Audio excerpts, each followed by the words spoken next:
You're listening to the Valley Current.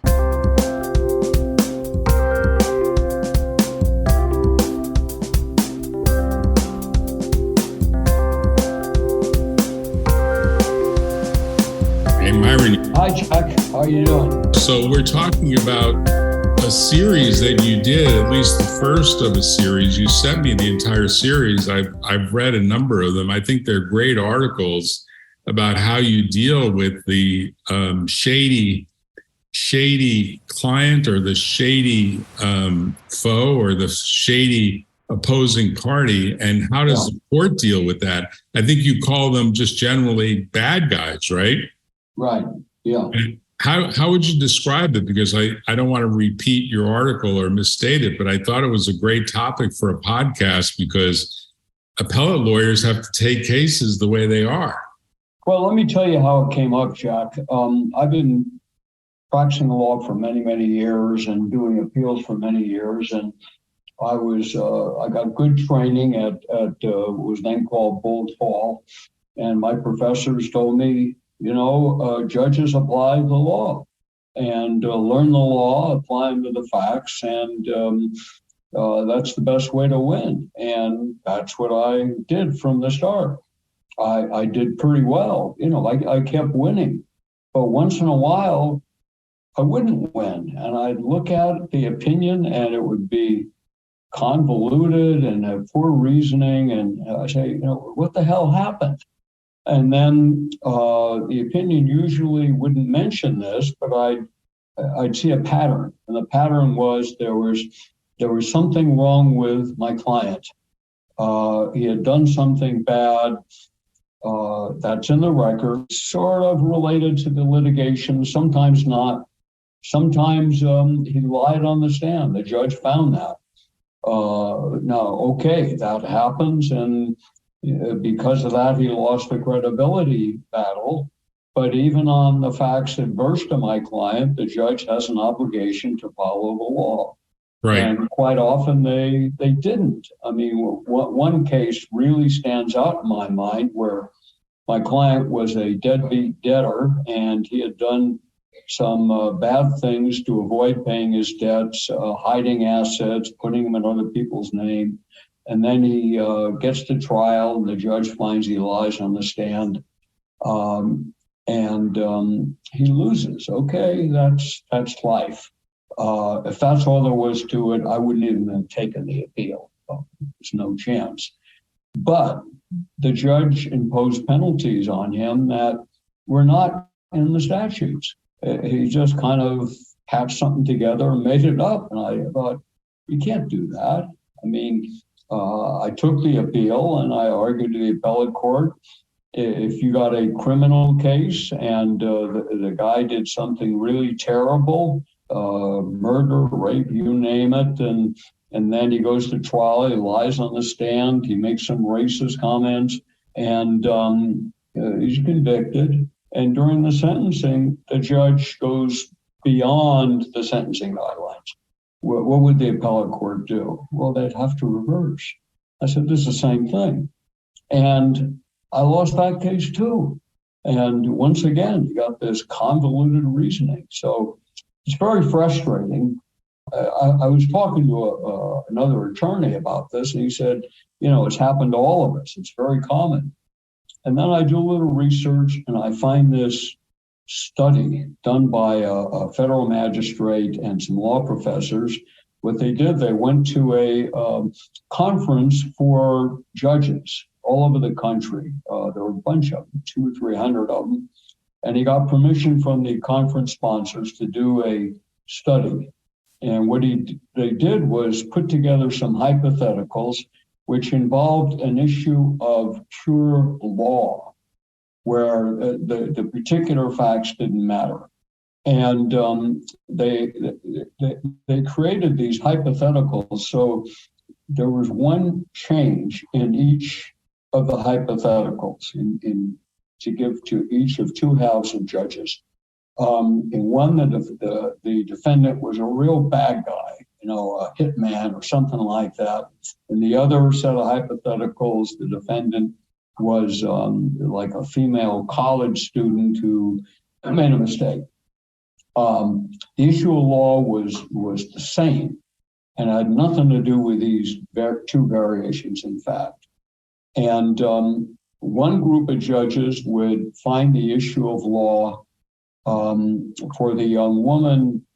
Maybe half of them would rule the issue of law as this way in her favor.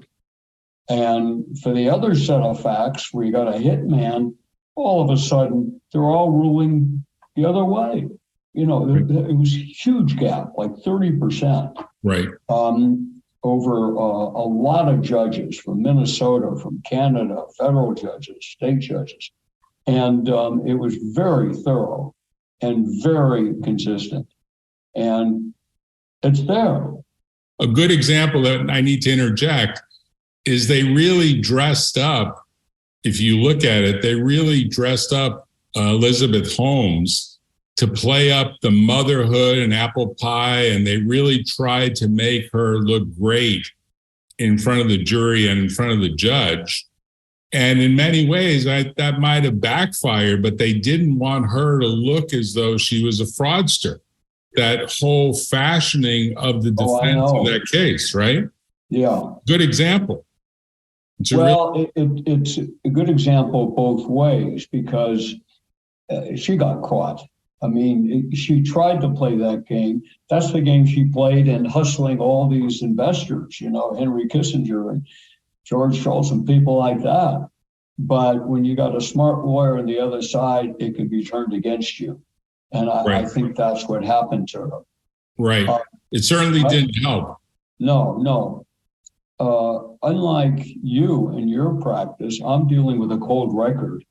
I don't have live people. All right. So nobody talks on appeal. It's just I'm the only one that talks. And however the client looks, I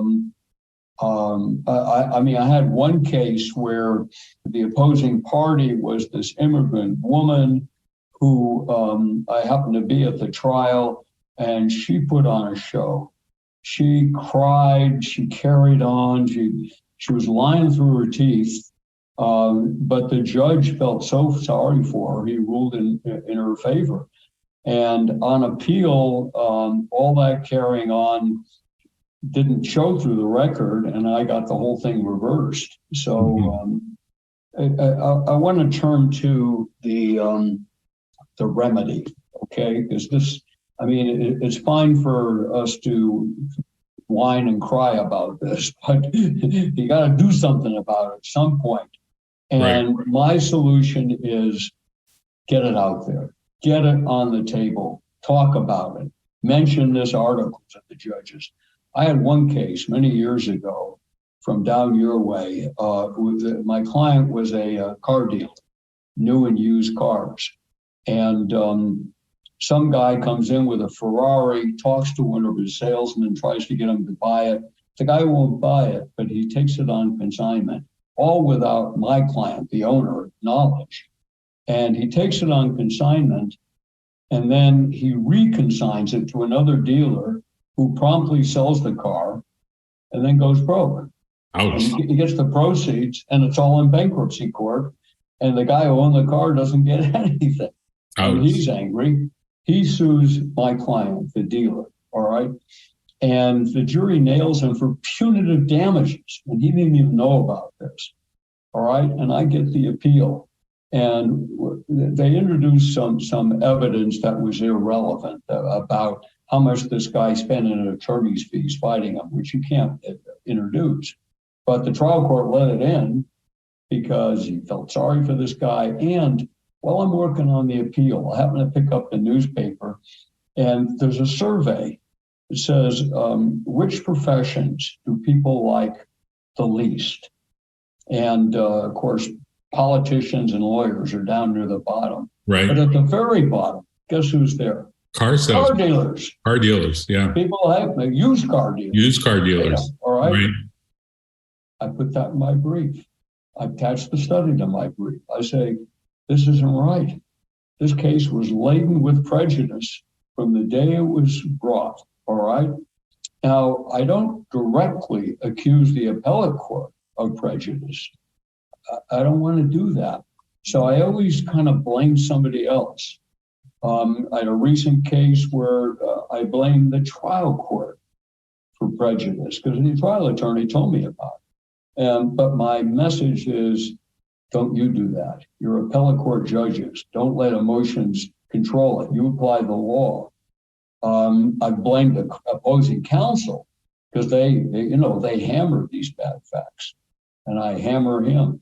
The implicit message is, you're judges. You have a responsibility to apply the law fairly.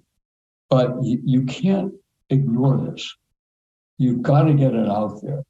And I've been successful with that approach. I don't think I always will be, but I've just started doing this a lot. If you look at my article or published in the Daily Journal down in Los Angeles, right? Yes, my article was in Daily Journal, but the big study was in Texas Law Review. This is the article. It's called "Judging Bad Guys," Part 1. It's in Part 2 actually. I think that would be very useful to let judges know that this happens. And it's not an evil thing. The authors of the article say it's usually unconscious. Judges don't even know they're doing it. And if you let them know that a lot of judges do this, and they might be one of them, I think it'll have an effect. So I strongly recommend this. I had a case, it can come up in a number of ways. I had a case where my client wasn't a bad guy. It was an elderly woman. But the other party was an unusually good guy. He was a doctor that had helped a lot of people. Right. But he'd screwed up in this case. And yet the trial judge was so sympathetic to this good doctor, she ruled against my client. And that's where I used it. I said, this is what happened. And at oral argument, the judge said, what I did was I showed the good doctor wasn't that good. He screwed up in a number of ways. And the judges on the appellate court said, why are you getting into that? That's irrelevant to this legal issue. I said, you're right. It is irrelevant. I'm concerned because the trial court judge made some comments that indicated she was being more sympathetic to this doctor and not applying the law. I just wanted to make sure you don't do that because, I'm sure you won't, but, I'm being super cautious. Right. And, of course, the judges said, we would never do something like that. Well, I won the appeal. Myron, we should mention, just because people wonder about this, there is a doctrine in the law that's called unclean hands, and it has historically been more of an equitable doctrine than a legal doctrine, and it can supply equitable defense to an equitable remedy. The saying is you have to come into court with clean hands. Yeah. But it really is not supposed to provide some generalized defense of, well, this person is a bad guy, so therefore he has unclean hands or she has unclean hands, therefore they lose. That's not the way it's supposed to work, but people sometimes confuse that. Do you want to explain that concept? Yeah. The doctrine of unclean hands is related to what I'm talking about, but it's the law. It's a doctrine that's recognized, and it's got limitations. Courts apply it. You can criticize it. It's out in the open, and that's what I'd like for this bad guy thing. One of the limitations on the unclean hands doctrine is it's got to be related to the transaction that's at issue in the case. Right. The bad guy thing, which is broader, it's got no limitations. It's got no law. So a judge can do whatever he wants. So unclean hands, it's a vague doctrine. It's not, like a litmus test or anything, but at least it's got some parameters to it that you can work with. But this bad guy thing it's open season on anybody you think is bad. And that's just wrong. That's just not the way we do things in a democracy where the rule of law is paramount. Well, So, I found the second article that you sent me. I'm putting it on the screen because it does have the citation. yeah, Heart versus head. Do judges follow the law or follow their feelings? Yeah. 93 Texas Law Review, 855, Yeah. 2015. I'm imagining you've cited that on occasion in some of your briefs as well, right? Yeah, I use it. It's a terrific study. It was very well done. I don't see any defects in it. They happened to go to a conference that had a lot of judges, so their sample size is really good. They're from all over the country, and I love their hypotheticals. These are not law professors just thinking up things. They actually went to the ground and found out what these guys do, these judges. Right. And it's proof, So if you cite the article and discuss it, the message is, Judge, Your Honor, you may be vulnerable to this syndrome too. And please watch out for it. And I'd appreciate it if you don't do it. Follow the law. The differentiation you're bringing up about the way you do things versus, say, the way a big law firm would do a case or do an appeal is you're bringing a much more pragmatic and practical sense of knowing, because your partners in your law firm are all retired justices, so they can tell you firsthand, but absolutely. These guys have been there for years. They served on the Court of Appeal. 2 of them were presiding justices. They've seen it all. Right. And they're very useful in my firm in evaluating, in valuing cases for appeal, in reviewing briefs, and making suggestions for how to win. That's what we do. We got a win rate for appellants about 60%. I just looked up the Judicial Council today. The average win rate for appellants is 17%, and we're over 3 times that. And it's partly because we're so experienced in knowing what appellate judges want, and it's partly because we screen out the losers. We don't want to take people's money when they don't have a chance. Well, that's the really bigger point about working with you. You do a very honest assessment because you don't want to waste your time or other people's money and their time. And frankly, just calling you is refreshing because I have called you from time to time to get second and third opinions on things. And you'll point out things that will say very clearly, well, this is going to be this problem and this is going to be that problem. And we've talked about some of the problems, for example, that Donald Trump is going to have, as well as some of the problems that Jack Smith in prosecuting Donald Trump is going to have. And, that's the kind of stuff that's not at the level of just the abstract rule of law. That's the kind of stuff that's really in the heart versus head of a judge and a jury, and eventually the 11th Circuit that eventually will get the case. And we've talked about how important that venue issue choice was on the part of Jack Smith. But I bring this all to a head because I think you do something that is quite unique in the way you do it. And for that reason, I fully endorse and recommend you and the approach that you've taken. So tell people how they can reach you if they have a complex case that deserves your time. People think of appellate lawyers as having their head in the clouds, scholars, academics, and there's some of that. I've got quite a few published opinions because they involve important issues of law that will help make law. But most of my cases, they're just fights between individuals, don't involve any huge important issues of law. And you just have to be very, very practical if you want to win. And that's what we're about. We want to win, and we usually do. So these things we're talking about, I mean, this whole bad guy thing, I use it against the other guy, and I do it because that's my job to help my client.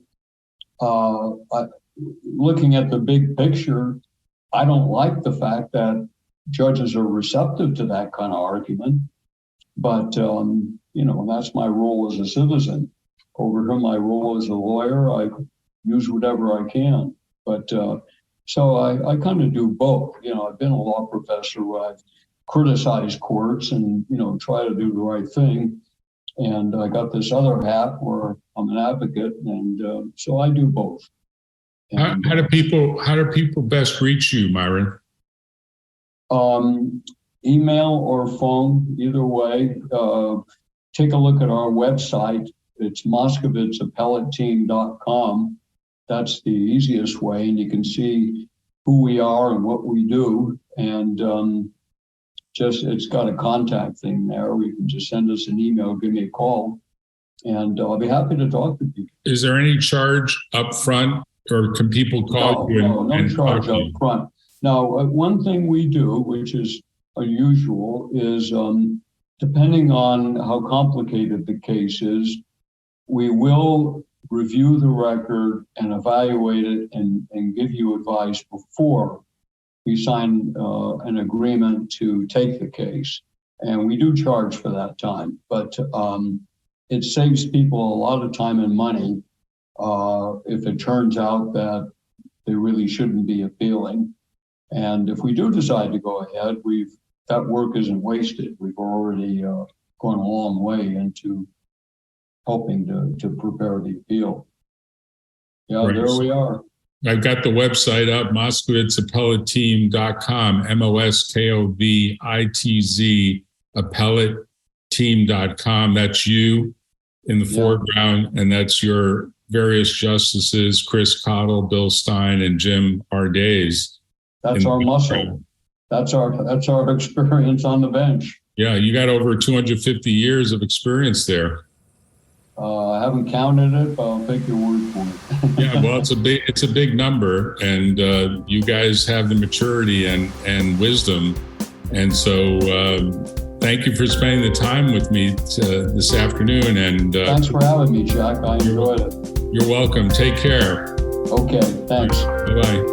See ya.